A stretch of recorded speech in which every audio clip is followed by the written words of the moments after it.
I am a gigantic Apple fanboy, huge, and have owned most variants of previous Apple watches, but have always gone back to my trusty Garmin, and I've longed for the day when Apple actually produce a viable alternative to this, proper watch for proper sports. So when I saw the Apple Watch Ultra get announced, did I think at last this could be it? No, I did not. I thought making a regular Apple Watch a bit bigger and extending the battery to almost 2 days still does not make it suitable for tracking anything more physical than how long they're taking to make your frothy mocha chocolate before you go and sit in the coffee shop window seat and update your social media with a photograph of your vegan wrap. I don't care that there is someone running across the desert in their advert or climbing up a mountain or scuba diving. In real life, those people won't use that watch, nor will I, not even tempted. That's a lie. I had to try it. They had someone surfing in black and white.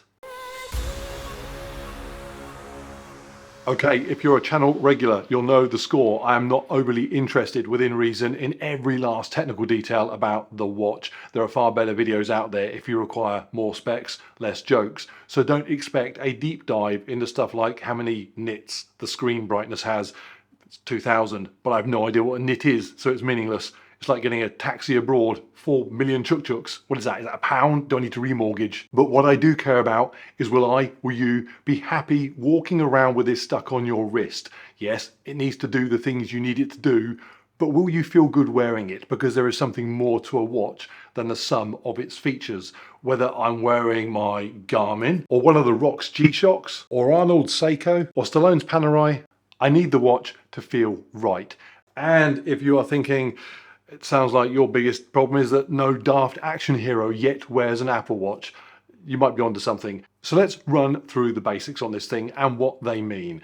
The Ultra is 49mm with a titanium case. The regular Apple Watch, now Series 8, stays in the 41 or 45mm option. So the Ultra is bigger, but it's not as big as some people are suggesting. I saw Marcus Brownlee review it. It's pretty huge. Like, this is a pretty massive watch. I will say it is not nearly as heavy as it looks. I'm not sure I'd call it huge. In fact, when I took the thing out of the box, I immediately thought it looks the size of the last Apple Watch I had. They have given it a slightly chunkier look. There is some raised edging around the buttons, which are bigger than before. The idea is you can use them with gloves on.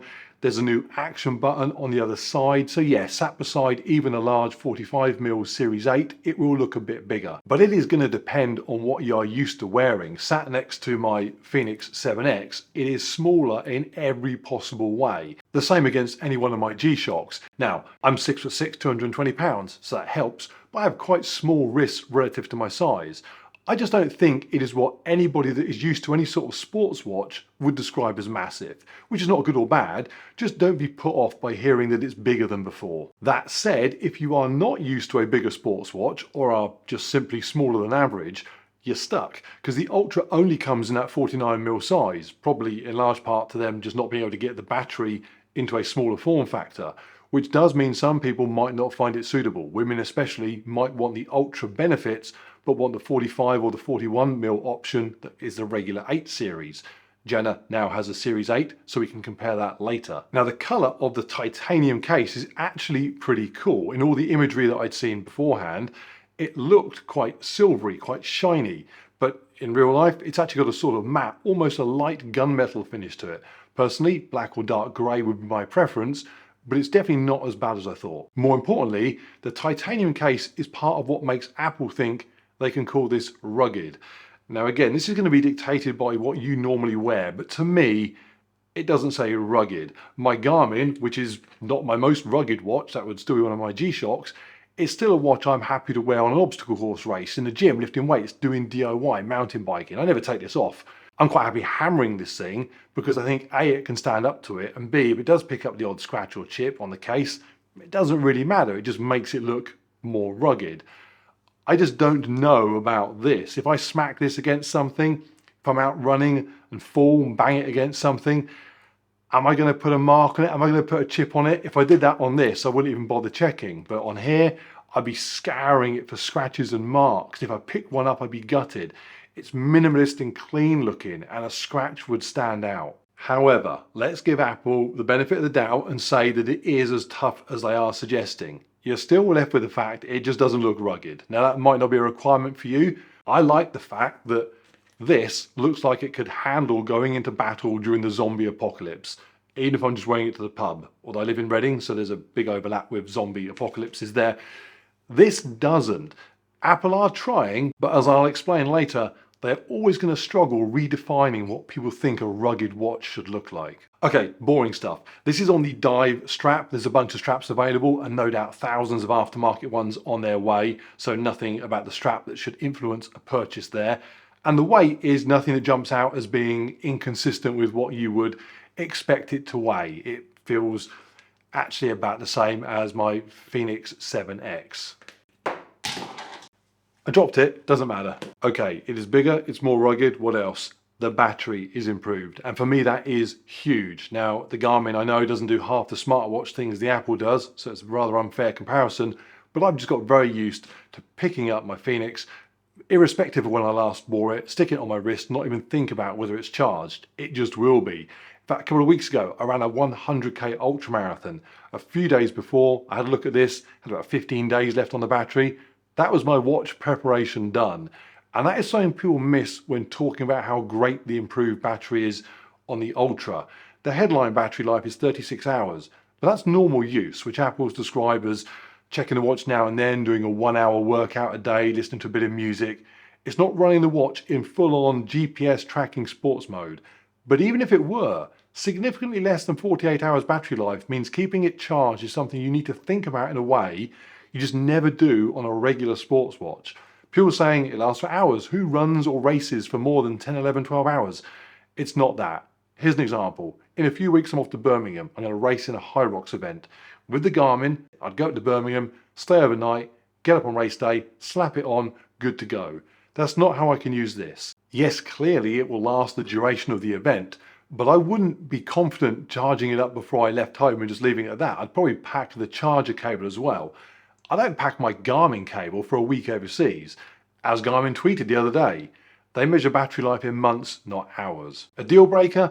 Maybe not, but it is something to get used to that might be a change you have to adapt to.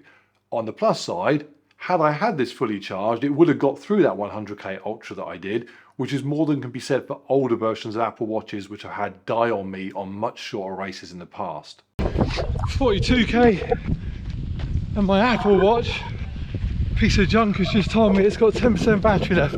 So if it sounds like I'm thinking it's okay, am I keeping it? Because at £849, that's a lot of frothy lattes for something that's just okay. The answer is I might do. I've always loved the way that an Apple Watch means I can leave the phone at home and go run or kayak or out on the motorbike or whatever, and still have the ability to make calls, to pick up messages, listen to music. My iPhone is a 13 Pro, so it's a big lump. Sticking it in a backpack to go jogging is mildly annoying just to go out for 45 minutes or so. Now, I'd always thought that Garmin would solve the make this more like a phone issue before Apple solved the make this more like a sports watch. I don't think Apple are there yet, but this is now more a sports watch than this is a phone. And I do also like all the geeky, stupid stuff that people in coffee bars love. Paying with a watch, checking my notifications, using the map without having to walk around my phone out like a tourist. I love all that. I get it. Smartwatches are smart. I enjoy and I value that clever functionality. But in the past, despite all that, I would then go out for a run and I would realize that the watch in its element, the coffee shop, is pretty cool, but the watch out of its depth on a run is highly annoying. Just gone through 44k, watch has died. And one is not a good enough trade-off for the other. When I'm up a mountain, a couple of hours deep into a run, I love what the Garmin can do. Man, I love this watch. The ability to have downloaded the GPX route as I did, and now see literally how much more the climb there is to go, whether I'm on course, the exact distance remaining. It's awesome. In comparison, previous Apple Watches, even if they hadn't run out of battery, were just very poor alternatives. However, I may have a solution. That Garmin ability on a long run to have the map on one screen, then maybe a simple overview on the next, basically over multiple screens present whatever I want. I think I can replicate that with the Work Outdoors app that seems to offer all that functionality for the Apple Watch, including the ability to import GPX routes, which is something the Apple Watch doesn't do as standard, which is a really big thing to miss out on a watch they call the Ultra, because I've never run an Ultra that didn't give you the GPX route in advance, and it's often needed. So in fact, I'd go so far as to say that the app is the one thing that stood between getting a few more days to test this and see if it wins me over, and it going straight back in the box. So where does that leave me? It looks better, but it's not great. It's tougher a bit. The battery will now last a bit longer as long as you charge it, and I can get all the data I need on the move with that app. Clearly you can probably tell I'm not in love with it the way I was with the Fenix when I got that, but I am more pleased than I thought I would be. So keep or not. Before that, let's just quickly talk about the Series 8 in general. As I said, the regular watch is an update on the last model, but it's still a regular Apple Watch, just now version 8. So no action button, no rugged design, no big battery life, no dual frequency GPS. There's a few other bits missing versus the Ultra, although things like not being rated for scuba diving. Are people really going to scuba dive with an Apple Watch? Probably not. But if the 49mm Ultra is simply too big for you, the 8 is your only option. So it would have been nice to see a smaller version of the Ultra, even if they had to drop a few features, maybe an Ultra and then an Ultra Pro with everything on it. Now Jen wears currently a Fenix 7 small. I said I was going to try the Ultra. She said she wanted to try an Apple Watch 2, but the Ultra is too big for her. She's 5'6", 120. It's not actually that much different to her Fenix in size, but the square form factor just makes it look a bit more like a brick compared to the round Garmin. So she's gone for the 41mm regular. The fit's great, she likes the look, especially as a daily wear watch. But she has to go without the benefits of things like tougher case. And actually, she's probably a great example of somebody Apple should be making a small Ultra for. She wears her Garmin 24/7. I actually bounce between all sorts of different watches. For her, it only comes off if she's dressing up to go out. Day to day, shops, gym, around the house, run with the dogs, whatever, Garmin is never off. And she thinks the Apple Watch looks better for most of those occasions. In fact, she may even keep it on for some casual nights out where she would probably deem the Garmin too sporty. But even she agreed that lining up at the start of a Spartan or a High Rocks or even a park run, she just feels the part more with the Garmin on and is more relaxed about it being able to handle a few knocks in the process. At her level of running, both watches give her all the data she could ever need. An Ultra in the small form factor would have been very hard for her to pick ahead of the Garmin. As it is, she's pretty much as on the fence about it as I am. So keep. Yes for now. Just in the few hours I've been wearing it today, it does keep reminding me how cool it is. Messages pinging up on it, telephone calls coming in, and since going full time on YouTube this summer, I was able to get rid of my old PCs that ran my old business, and now everything I have is Apple. I edit these videos on a iMac Studio. Jen uses a regular iMac. We've got an iPad, a MacBook Pro, we both got AirPod Pros, iPhones. The watch just integrating with all that is really convenient. In fact, I'm thinking out loud actually, it might actually help my obsession with checking Apple stuff in the evening when I'm supposed to be on downtime. I'm terrible for hearing the iPad or the phone go ping and then looking at it and wanting to see what it was. Being able to just delete a message or something, or just swipe through a text on a device that doesn't then entice me to do lots more, because I'm not going to plow through Facebook posts or Instagram on here, that might actually be quite beneficial. And it has addressed a lot of the concerns I had before. I'm particularly excited to start setting the Work Outdoors app up. It's not ideal that Apple should need a third-party app to bail them out of lacking such simple stuff, but then nor is a lack of an Ultra version for people more suited to the smaller size. Apple are not perfect. But there is no doubt it is way closer to ticking all the boxes than ever before, and definitely ticks more than the Garmin, which does tick some brilliantly, but then leaves some boxes ignored. But there is still a part of me that is hesitant. How a watch feels is about more than ticking boxes. Today in the gym, Jen running on the treadmill, the watch looked actually pretty cool.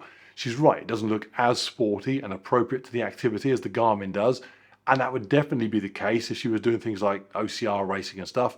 But working out in the gym, which is 95% of her physical activity, she's daily training, the Apple Watch looks plenty good enough. In fact, I can't believe a smaller Ultra doesn't exist. I'm sure there are female desert Ultra runners happy to put up with the bulk of this, but I'm not sure it's a huge market. Anyway, for me, there is something though about lifting weights, working out, seeing this reflected in the mirror that just doesn't quite work for me. I understand that Apple are keen, obviously, to keep the look of an Apple Watch, and they clearly have no intention of creating a more traditional looking rugged watch. But I don't know, I get with the iPhone that simply became so popular that that product now is the traditional looking mobile phone. But when the iPhone launched, what was the competition? Mobile phones have been around for a very short time. I can remember getting my first one and just being amazed that it was cooler than Gordon Gekko's. Go to work.